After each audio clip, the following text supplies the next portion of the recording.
Bonjour à tous et bienvenue sur le podcast Gérer sa bipolarité.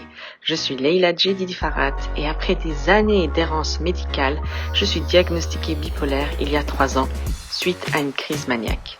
Depuis, j'ai repensé entièrement ma vie, j'ai mis en place des systèmes et toute une structure qui me permet aujourd'hui d'être stable et surtout maintenir cette stabilité.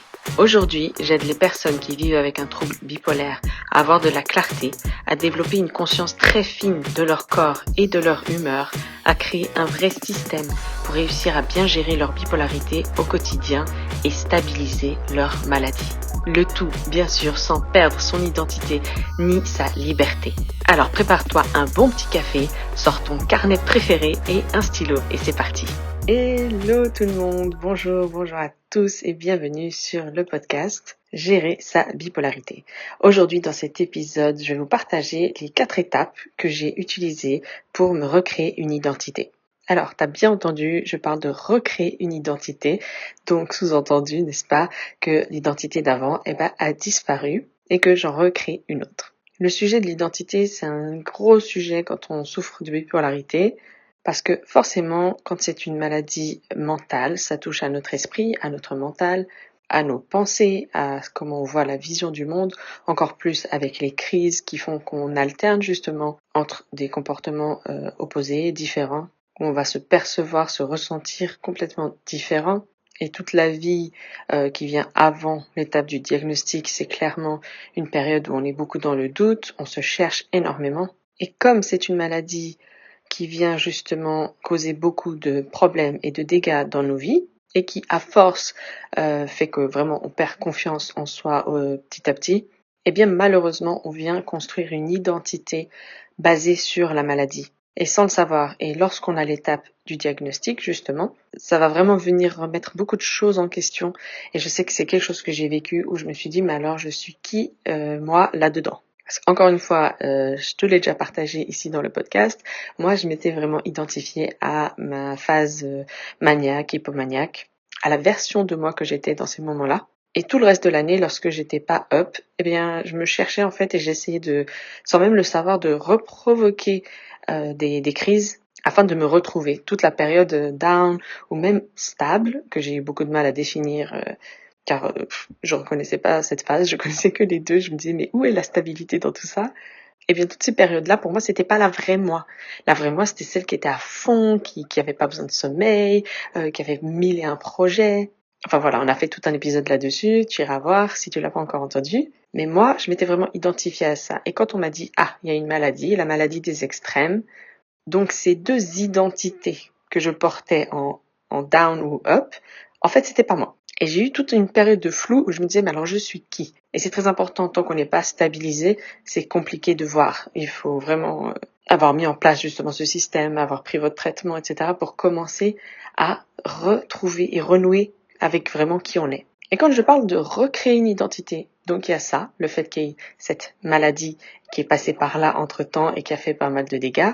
Donc la première étape, c'est que j'ai dû comprendre qu'on peut choisir son identité car elle n'est pas figée. Tu peux le voir dans ta vie, tu as eu plusieurs phases, plusieurs périodes où tu t'es considéré, où tu t'es, ressenti telle ou telle identité. D'ailleurs, à l'adolescence, on se cherche, on passe par beaucoup de différentes phases comme ça. Ça peut passer par le look vestimentaire, etc., la façon de parler, nos choix musicaux, etc., etc. Donc c'est très important que tu comprennes que ton identité n'est pas figée et que tu peux la créer, tu peux la choisir de toutes pièces. Car une identité, c'est quoi? C'est ton système de valeurs, donc toutes tes valeurs. Ça va être aussi tes croyances, ce en quoi tu crois, mais aussi ton dialogue intérieur, comment tu te parles et quelles pensées tu entretiens en boucle. Car l'identité, c'est vraiment ça, des croyances qui font que tu penses appartenir à telle ou telle catégorie, tel groupe social. Ce que tu penses que sont tes valeurs. Et ensuite, dans ta tête, dans tes pensées, le dialogue que tu as en te disant, voilà, moi j'appartiens à ça, moi je pense comme ça. Et très souvent, c'est pas conscient, c'est tu le fais tout le temps. Tu te dis, moi j'appartiens à ça. Et quand justement tu essayes d'aller dans des eaux un petit peu plus profondes ou des endroits où tu n'as jamais été, tu sens que tu sors de ta zone de confort et très souvent ça dérange les gens. Et du coup, tu vas reculer, te dire non, parce que moi j'appartiens pas à ce genre de personnes. On le voit beaucoup avec l'argent ou quelqu'un va vouloir comme gagner plus d'argent, etc.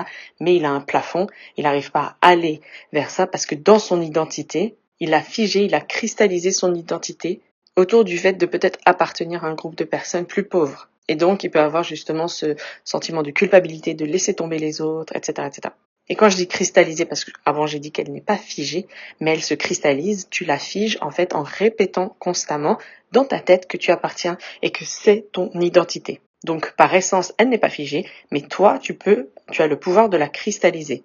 Ce qui veut dire que tu as aussi le pouvoir de la décristalliser et de changer d'identité. Et je voulais faire une petite note sur les croyances qui, moi, m'a aidé à shifter beaucoup de choses dans ma tête. C'est le jour où j'ai compris que les croyances aussi, on les choisit.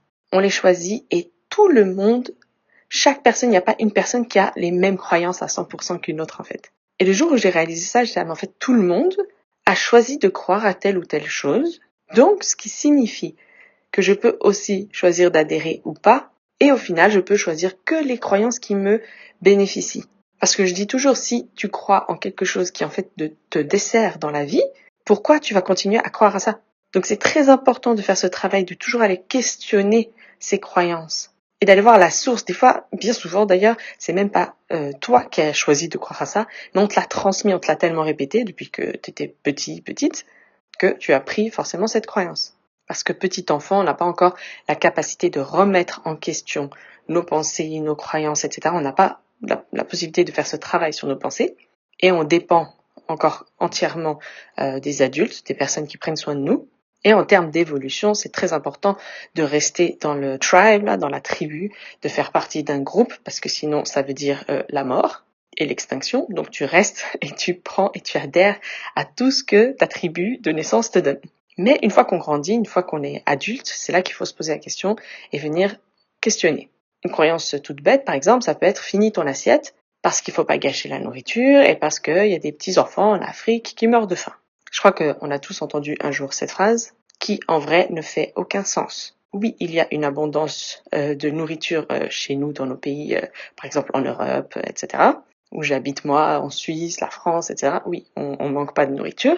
Et clairement, même si tu laisses dans ton assiette, enfin, que tu termines ou que tu termines pas, il n'y a pas quelqu'un en Afrique qui mange ou qui mange pas. Ton assiette, ce que tu laisses, tu vas pas aller le donner. Donc, en fait, l'un dans l'autre, ça n'a pas de sens. Il vaut mieux faire des dons, il vaut mieux aller aider à creuser des puits, des écoles, aider l'agriculture dans ces pays-là, donner des fonds, etc., plutôt que de se goinfrer et de terminer alors qu'on n'en peut plus. En quoi est-ce que manger plus, avoir mal au ventre, prendre du poids, etc., va aider qui que ce soit? Et ça, c'est une grosse croyance que beaucoup de personnes ont. Et je tire ça de toute mon expérience dans le coaching où j'aidais vraiment les femmes, en particulier les mamans, à perdre du poids. Et comme je leur enseignais à perdre du poids sans régime, eh ben on allait questionner toutes ces croyances. Et on allait faire le travail de mindset et de pensée et de comment tu vois la nourriture, de tes sensations alimentaires, etc., etc. Donc voilà, ça c'est un point très important sur les croyances, d'aller questionner et regarder autour de vous. Il y a plein de croyances qui ont été mises, même dans la société, etc., pour soit contrôler les gens, soit faire peur, etc. Et beaucoup de gens choisissent aussi certaines croyances qui peuvent les enfermer dans quelque chose, mais ils en retirent aussi un bénéfice. Donc là, par exemple, de garder la croyance qu'il faut finir son assiette, peut-être, ça fait en sorte que tu échappes à la culpabilité de laisser dans ton assiette et de jeter par la suite. Donc ce sentiment vraiment désagréable de culpabilité, du fait que inconsciemment tu désobéis à tes parents, ça c'est l'enfant, la version de toi enfant, mais aussi la croyance que c'est très mauvais, tu es une mauvaise personne si tu fais ça, etc., si tu jettes ta nourriture. Donc parfois, on va choisir de rester dans la croyance et de continuer à obéir à cette croyance, alors qu'elle est erronée, mais parce qu'on ne veut pas ressentir l'émotion désagréable qu'il y a derrière. Donc voilà, la deuxième étape que j'ai eu à traverser, on va dire, c'est vraiment que la maladie ne définit pas qui on est. Alors ça, selon où tu en es dans ton cheminement et dans ton chemin avec la bipolarité, ça peut te piquer. Car clairement, moi au tout début, c'est ce qu'on me disait, c'est ce que ma psychologue, je me rappelle, m'avait dit, c'est ce que des amis m'ont dit, et en toute bienveillance. Mais moi, à ce moment-là, j'arrivais pas à l'entendre. Moi, j'étais dedans. Et quand tu es dedans, tu te dis, si en fait cette maladie est définie, car ça bouffe toute ma vie en fait. Car cette maladie, elle prend toute la place, elle fait sa vie, elle m'empêche de faire ce que je veux. Tu iras voir, écouter l'épisode précédent sur le mindset, où je vais vraiment en profondeur là-dedans. Mais effectivement, à ce moment-là, pour moi, c'est la maladie qui me contrôle, et pas l'inverse. Donc, d'un côté, j'ai cette maladie qui me contrôle, et d'un autre côté, on me dit, ta maladie ne définit pas qui tu es. Genre, il y a toi, Leïla, et la maladie. Et à ce moment-là, moi, j'avais vraiment mixé les deux, en fait. J'étais ma maladie. Je comprenais pas le côté c'est extérieur à moi. Et je me souviens très bien, parce que j'ai dit à ma psy, à l'époque, un jour, je suis venue et je lui ai dit, mais en fait, c'est comme un rhume. La crise, c'est comme un rhume. Tout d'un coup, je tombe malade, j'ai des symptômes, j'ai la fièvre, etc. Mais ça passe. Et j'ai eu ce déclic où je lui ai dit, mais je ne suis pas le rhume, en fait, parce qu'il y a plein d'autres moments où je ne suis pas malade. Mais quand il y a le rhume, il y a le rhume. Mais le rhume est là, il s'exprime à ce moment-là, mais il y a quand même moi derrière. Et ça a été un très très gros déclic pour moi. Ou comme je t'en ai déjà parlé dans d'autres épisodes, j'expliquais vraiment que pour moi la maladie c'était quelque chose à l'extérieur de moi. Une sorte d'ombre, quelque chose de pas très beau qui est là, mais qui grâce à mon traitement, à tout le système que je mets en place, que ce soit l'hygiène de vie, la structure, le cadre, la discipline, mes proches, tout le soutien que je vais avoir, fait en sorte que parfois, la maladie, au lieu de la voir comme ça en gros devant moi, j'arrive à la mettre dans un placard. Je sais qu'elle est dans l'appart, mais voilà, elle est rangée, elle est dormante. Elle fait la sieste, quoi, voilà. Et il y a que, en faisant ce chemin-là, il y a que en te disant, elle n'est pas toi, et vraiment la ressortir. Essaye de la voir comme tu veux, de lui donner un nom si tu veux. Tu peux très bien la dessiner, la peindre, prendre une sorte de peluche. Bref, tu fais comme tu veux, comme outil pour te permettre de le mettre à l'extérieur de toi. Et tu dis, ok, ça c'est la représentation, c'est la symbolique de la maladie. Ça rejoint aussi le fait de bien comprendre et savoir ce qu'est cette maladie, comment elle s'exprime chez toi, afin de ne pas en avoir peur. Car tant que tu as peur, tu ne peux pas contrôler, tu ne peux pas avoir un impact dessus. Et quand tu as peur, tu prends pas des décisions raisonnées, raisonnables.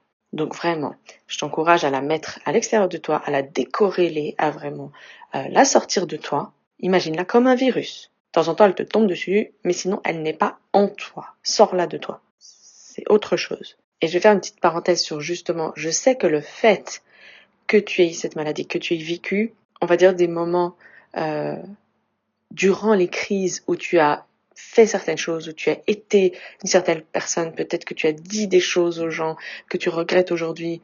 Encore une fois, peut-être que tu as eu des pensées suicidaires, peut-être que tu as fait des tentatives de suicide, mais ça ne fait pas de toi, dans ton identité qui tu es comme personne sur Terre, quelqu'un de suicidaire, enfin une suicidaire, ou tu vois. Ça aussi, c'est tout ce qui appartient aux crises, tous ces événements qu'il y a eu, il faut les retirer de soi. C'est comme un rhume. Une tentative de suicide, je sais que ça fait bizarre quand je dis ça, et c'est pas, je minimise pas. J'espère que vous comprenez.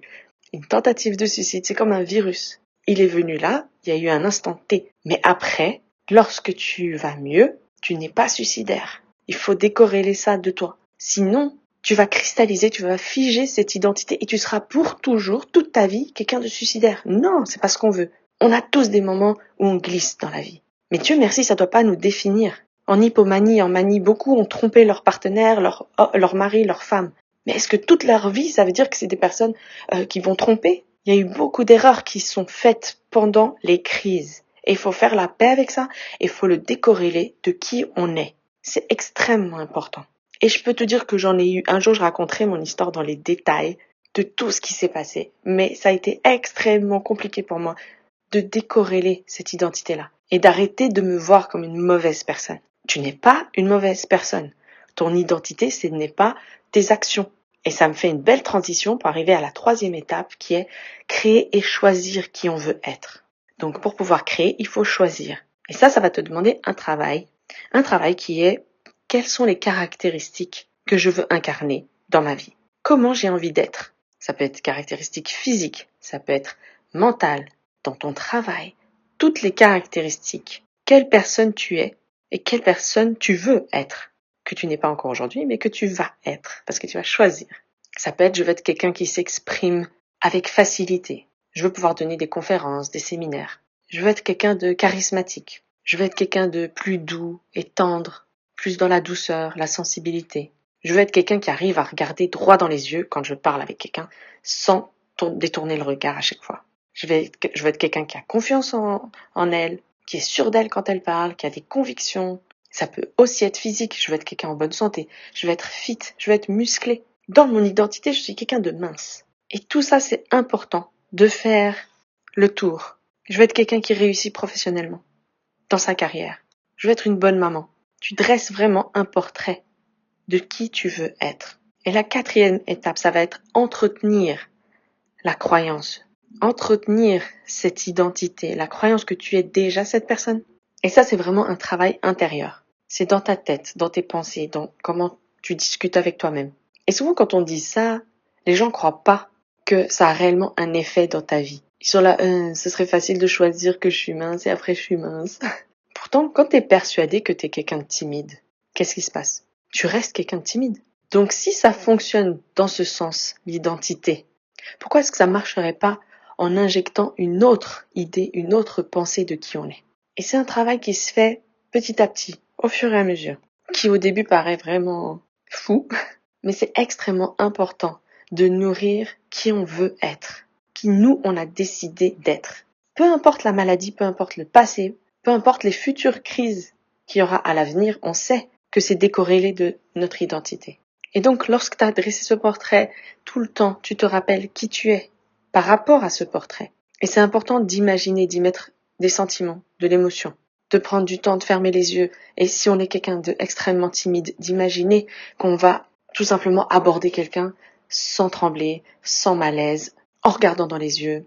Et plus tu vas venir rejouer cette scène dans ta tête, plus ça devient comme un souvenir.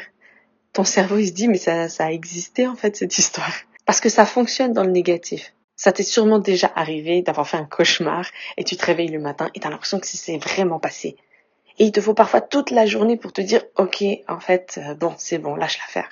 Moi, ça m'est déjà arrivé. Et pourtant, c'était juste une fois un rêve. Il y a rien. Mais ça paraissait tellement réel que le cerveau, il croit que c'est réel.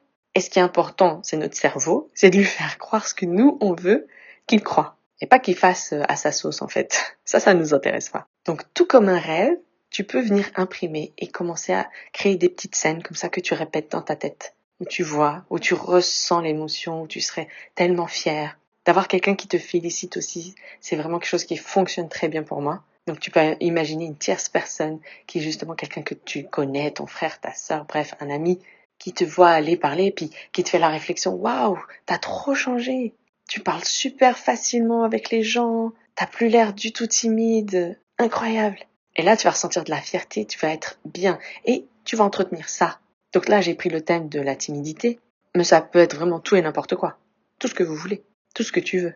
Et c'est très important pour nous, les personnes bipolaires. Parce qu'on se rappelle, c'est la maladie des extrêmes où on alterne d'un état à un autre. Donc notre identité, elle est vraiment secouée. Elle est mise à mal avec le temps, avec les années. Mais tant qu'on ne sait pas qu'on peut avoir un impact, qu'on peut mettre en place ces étapes et qu'on peut, nous aussi, avoir la vie qu'on veut avoir, eh bien, il est très facile de rester dans ce cercle vicieux et de croire à toutes ces paroles-là. Encore plus si tu as déjà expérimenté de la psychose ou parfois des hallucinations, ça devient très très dur de savoir quelle est la réalité dans tout ça. Je sais qu'au début, j'avais beaucoup de mal à savoir ce que c'était moi, est-ce que c'était la maladie. Aujourd'hui, je me sens pas très bien, est-ce que ça c'est bon, c'est reparti, c'est la maladie qui revient. Aujourd'hui, je me sens très joyeuse. On en a parlé dans un épisode. Est-ce que, de nouveau, c'est la maladie? Est-ce que je suis en train de monter? Et tout ça, ça vient avec la gestion de ta bipolarité, avec la maîtrise dans gérer cette bipolarité. On l'a déjà vu, on peut pas à 100% garantir que plus jamais il y aura de crise, mais on peut mettre en place les choses qui vont faire que augmenter le pourcentage de chances qu'il n'y ait plus de crise et que tu sois stable. Et je veux vraiment que tu comprennes ça. Parce que je vois tellement de personnes bipolaires qui s'enferment dans la maladie, qui s'enferment dans ces croyances et qui créent en fait tout plein de nouvelles croyances autour de la maladie et qui viennent cristalliser et figer leur identité autour de ça, autour des crises, autour de qui ils sont pendant les crises, etc. Et du coup, ils s'en sortent pas.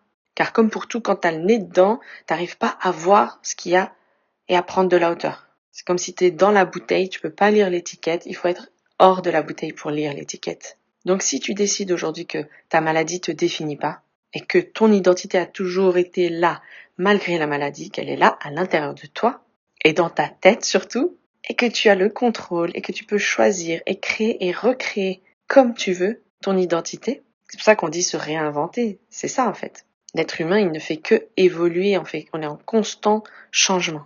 Je crois qu'il faut 6 ou 7 ans, il me semble, pour que toutes les cellules de notre corps soient renouvelées. Sauf erreur, peut-être c'est beaucoup moins. Mais bref, vous avez compris l'idée. L'idée, c'est que notre corps n'est jamais le même. Année après année, nos cellules ont changé, donc on n'a plus les mêmes cellules que quand on était petit. Donc tout notre être n'est plus le même en fait, si on parle de matière. Donc l'identité, elle bouge aussi.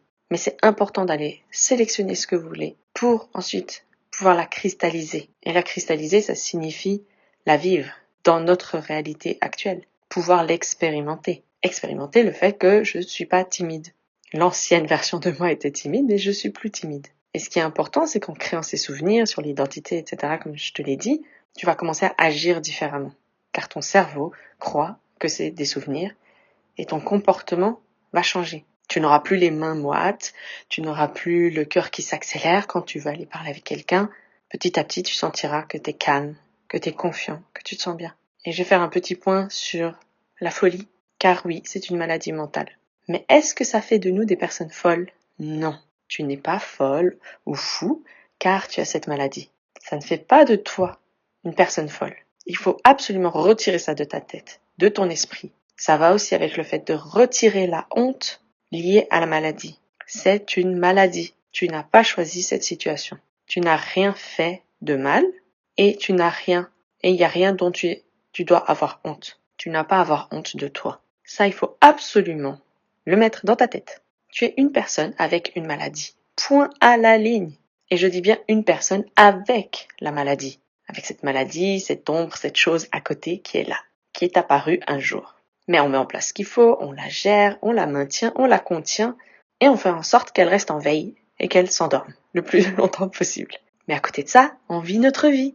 Et si tu penses justement que cette maladie fait de toi une personne folle, une personne exclue de la société, eh bien c'est cette réalité-là que tu vas vivre encore et encore. Tu te sentiras persécuté, tu auras l'impression que tout le monde te regarde tout le temps, que c'est écrit bipolaire sur ton front, alors que non, la réalité c'est pas ça. Et tu peux choisir une toute autre histoire par rapport à ça. Il faut te raconter une autre histoire dans ta tête. Et je finirai là-dessus, mais ce podcast, il est vraiment fait pour aider les personnes bipolaires à gérer justement cette bipolarité, mais dans le but d'accomplir nos rêves. Car si tu m'écoutes aujourd'hui sur ce podcast, très certainement toi aussi tu as galéré pendant très longtemps avant le diagnostic et tu as galéré à atteindre tes rêves, ou si tu arrivais à les atteindre, tu n'arrivais pas à les conserver. Et aujourd'hui c'est un combat pour moi, c'est une mission. Il faut que nous aussi on puisse accomplir ce qu'on a envie d'accomplir dans notre vie. Pour moi c'est hors de question que cette maladie m'empêche de faire ce que je veux dans ma vie. Et quand je dis ça, je suis extrêmement consciente que j'ai cette maladie. Je ne minimise pas, je n'essaye pas de me dire que ça n'existe pas, car ça ce serait faire une erreur stratégique. Car si tu penses que ça n'existe pas, tu vas plus faire attention qu'elle est là. Tu vas plus la gérer correctement. Et sournoisement, elle va arriver et c'est elle qui va reprendre le dessus. Car tu seras plus en train de regarder tes arrières et de vérifier qu'elle n'est pas en train de se réveiller. Donc ça, c'est une très grosse erreur et je conseillerais jamais ça. Je dis clairement, je suis bipolaire. Je l'assume. Je le revendique pas, j'en fais pas quelque chose de glorieux ou quoi, mais ni l'un ni l'autre. C'est neutre en fait. C'est une maladie, point. Mais tout ce que je veux, c'est aider d'autres personnes bipolaires qui, comme moi, ont tellement souffert à cause de la maladie, à cause de l'instabilité, car on ne peut rien construire lorsqu'on est instable. Même le changement d'identité, même les pensées, ça se travaille et ça demande de la stabilité et de la constance. La constance, c'est pas possible d'être constant quand on est instable. Les deux s'opposent. Et je sais que toi aussi, tu as tellement souffert de ça, que aujourd'hui que j'ai trouvé cette solution, que aujourd'hui que j'arrive à me stabiliser, à faire plein de choses que je n'arrivais pas avant, à tenir sur le long terme, à garder mes projets, à avoir une énergie stable également. Maintenant que j'ai mis ce système en place, il faut absolument que je le partage. Car on peut vivre malgré la maladie. On peut vivre car je veux pas que ce soit de la survie. On a le droit de vivre comme tout le monde et d'atteindre les objectifs, les rêves qu'on s'est fixés, tout ce qu'on a envie de faire. Il suffit d'avoir un système, de respecter ce système, d'en prendre soin, de l'adapter selon les situations, selon la vie qui change. Mais c'est tout. C'est tout ce qu'il y a à faire au final. Donc voilà, je finirai là-dessus.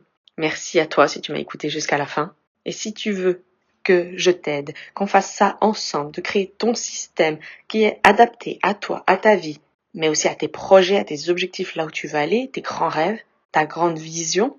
Et si t'as pas envie de le faire seul, t'as envie de le faire avec quelqu'un qui connaît ta situation, quelqu'un qui a des outils et des solutions liées à la maladie, liées à l'expérience justement de cette maladie, eh bien, tu as le lien Calendly dans la description. Prends un rendez-vous de 30 minutes et viens travailler avec moi, ça va être fantastique. Car je veux vraiment que toi aussi, tu puisses avoir cette belle stabilité et réaliser tous tes rêves.